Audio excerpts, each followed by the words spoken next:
बिस्मिल्लाहिर्रहमानिर्रहीम। अस्सलाम वालेकुम। आज मैं लाई हूँ आपके लिए ढाबा कढ़ाई गोश्त घर पर बनाने के लिए एक आसान रेसिपी। लेकिन बताने से पहले आपसे गुजारिश है कि अगर आपने अभी तक हमारे चैनल को सबा किचन को सब्सक्राइब नहीं किया तो इसे सब्सक्राइब करें और साथ में लगे बेल आइकन को दबा दें ताकि हर नई आने वाली वीडियो का नोटिफिकेशन आपको मिलता रहे।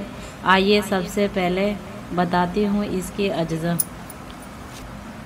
मुर्गी या बकरे का गोश्त 1 किलो, तेल 1 प्याली, प्याज 1 अदद, टमाटर 2 अदद, लहसुन अदरक पिसा हुआ 2 खाने का चम्मच, नमक 1 चाय का चम्मच, लाल पिसी मिर्च 1 चाय का चम्मच,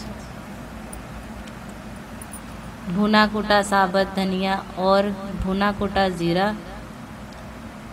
1.5 खाने का चम्मच, अदरक लंबी बारीक कटी हुई 2 चम्मच, कुटी काली मिर्च 1 चाय का चम्मच, हरा धनिया सजावट के लिए 1 नींबू का रस।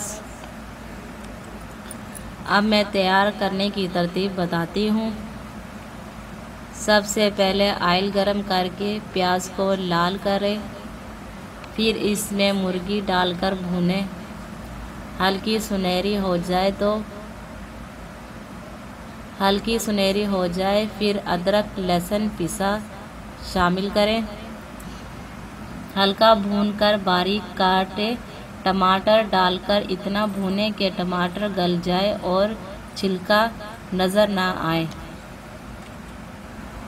फिर नमक लाल मिर्च डालकर भुना कुटा धनिया और जीरा अदरक कुटी हुई और मोटी कटी हुई काली मिर्च डालकर आखिर में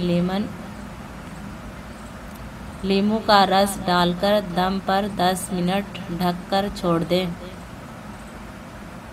निकालने के पहले हरा धनिया डाल दें। ढाबा कढ़ाई तैयार है। मज़ीद अच्छी वीडियो देखने के लिए हमारे चैनल को सब्सक्राइब करें और वीडियो अच्छी लगे तो इसे लाइक और शेयर करें।